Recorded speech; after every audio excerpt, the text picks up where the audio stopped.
Hi everyone, so today we are making Asian style bakery bread. Hope you guys like it and we are gonna get to the video. So for ingredients, it is really simple. It only requires a couple simple ingredients that you should have in your pantry if you bake really often. So for the main ingredients, we have bread flour, ooh, it's really hard to see, bread flour and all-purpose flour, and sugar, butter, room temperature eggs, and yeast. And last but not least, we have warm milk.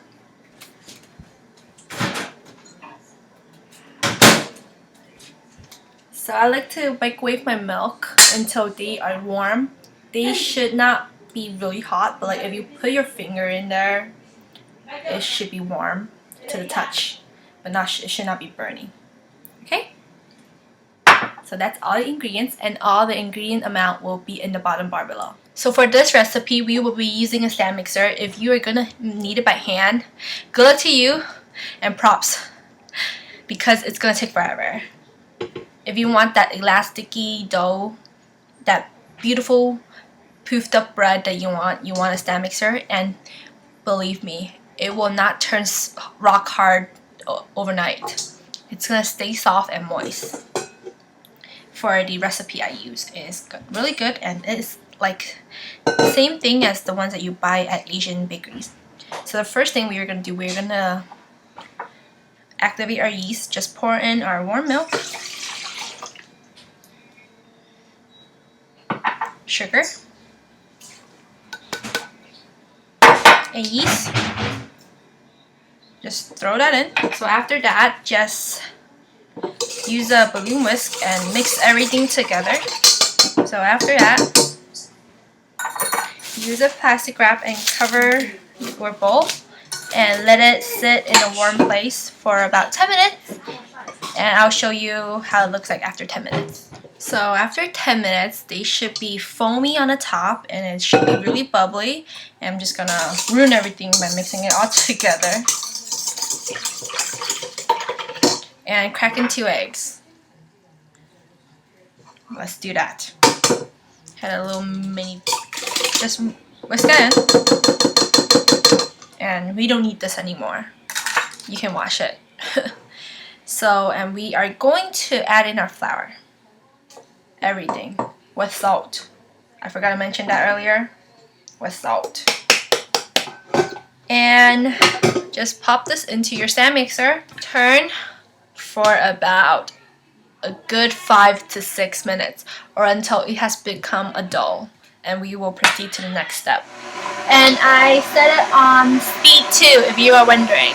So after mine took about 3 minutes. It should become a dough. It should have formed a dough, and the sides of the bowl should be clean, sticky dough. And after that, what I like to do, not everybody does this, but I like to remove all the dough from the dough hook. I'm making about like 600 grams of flour here, and I am not even thinking of kneading this by hand because it's gonna take forever. So after that, just gonna lock it again, set it on speed 2 again. Remember the room temperature butter we had? I just let it out for about 30 minutes and it's soft. And I'm gonna like gradually add in the butter. Or you can just stop your stand mixer and just dump a little bit of butter each time. And by the time the butter has mixed in, and add your second piece, and just add it until you are done. And continue mixing it under speed 2 until you get a dough that is very elasticy. And I will show you later when my dough is done to let you know when your dough should be done. So I got a little bit tired, so I sat down. After about 15 minutes now, the dough looks beautiful. Forgot to unlock it. It should look like this. Here, let me rip a part out. Ooh, it should be very elastic, as you can see. I don't know if you can see this. There should be like white. Can you see like the white spots on it? That's when you know the first sign. that you know that your dough is done. The second sign is it's very elastic, can you see? Like, it's the last. Third sign, and the last most important one, if you want like really chewy bun, grab a little piece and start stretching it. Become really thin. Something like this. Can you see me? No, you probably can't.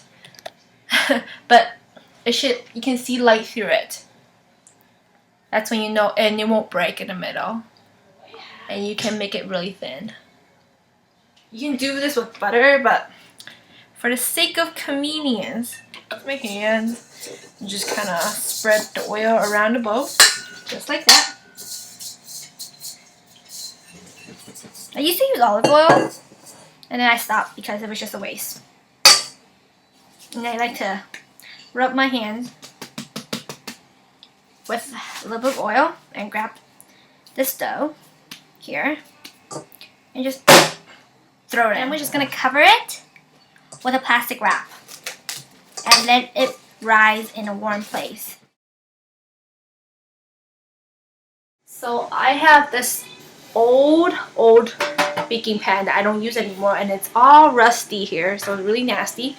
And I am going to place this underneath on the lowest rack and fill it with hot water, hot water, which I'm boiling water right there. I will place my stainless steel bowl that I have my dough inside and place it on the second rack. And I pulled the very top rack out because it doesn't fit if I put in my stainless steel bowl. And after that, I'm just going to close the door and set my timer on for 30 minutes. And after 30 minutes has passed, I am going to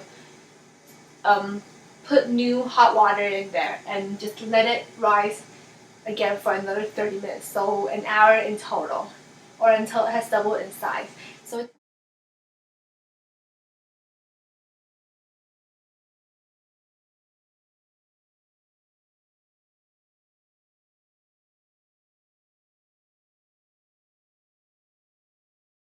So after I butcher all of these, just like butchering meat, and they are about 60 grams each, and I got 20 of them. So my recipe yields 20 buns that are 60 grams each. And I have a tray here covered with plastic wrap. And we are going to just grab one of our cut up dough and make it into a little ball. Just grab the ends and pinch it to the bottom. Grab the ends and pinch it to the bottom. And when you have like a ball shape, grab it like this and roll it on your palm. And just roll it until you get like a ball shape. Something like this. And do it to all of them. And after you have done to all of these, just let them sit in room temperature for 20 minutes for the gluten to relax. And we will proceed to next step. So we are making barbecue pork buns. So this is one of the ingredients. I have homemade barbecue pork here. My mom made it and it is really good. I love it, even better than the one that you buy outside. So we're going to make the filling. So what you're going to need is this. Tooo sauce, okay?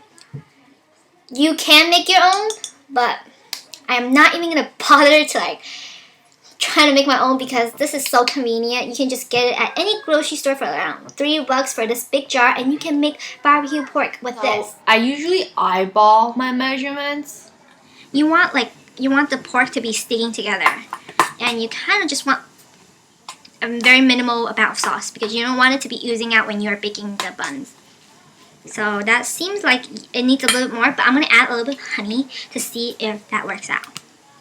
Oh, I like my filling to be a little bit on the sweet side, so I add a lot of honey.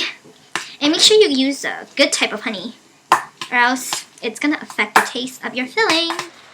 So that's the filling for the barbecue pork bun. My style, you know. Other people does it differently, but I do like this. The type of buns I'll be showing today is hot dog buns. I'll be using this beef frank. I don't like turkey frank because they don't taste as good. I wonder if you guys can see. Yes, you can. So I have these little ball that I made at first and have been resting for over 20 minutes already. I kind of forgot about them because I was making my banana muffins. I kind of just use my palm, press down. You can use a rolling pin if you want. A rolling pin will help, but I kind of just make it into like a circle.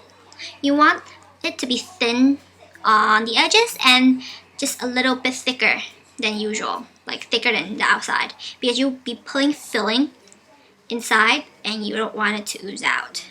So you want it to be a little thicker on the inside. Just give that extra room and space for the filling to run around. Yeah. Give it a couple good taps and put my filling in there. Don't be so greedy with the filling, you know. Usually I just be too greedy and then everything just oozes out. So that's a good amount. About 1.5 tablespoons, okay? I don't know the exact measurements. I'm just guessing here. And I kind of just close it. Use my thumb and my index finger, grab the sides, and then use my middle finger and grab the other one and pinch it down. And repeat the same thing. And just press the filling down as you go. You make like a little Chinese bun here. And then pinch the sides down. Make sure that you pinch them really well, or else they're gonna all ooze out later. And then this is one of the, I kind of just like to make it a little bit more circular. So this is how we make a barbecue pork bun. So we press it down as usual. Press it down. And then just make it into like a little roll. Kind of grab one end and press it down. And continue as so until you don't have any dough left. And then pinch the ends to make sure that the ends are tightly sealed and start rolling. And make it into a long strip. And then grab your frank. It's usually wet, so dry it with a paper towel. And then grab one end, lift it up, get the pretty side. Grab one end and start twisting. Starting from the middle and start twisting.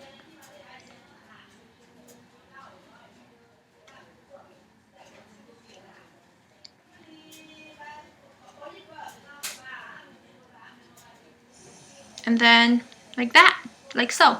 When it like poofs, it's gonna expand from the ends to that, and then it's gonna stop right here. And it's gonna poof up too. It's gonna be really pretty and really big.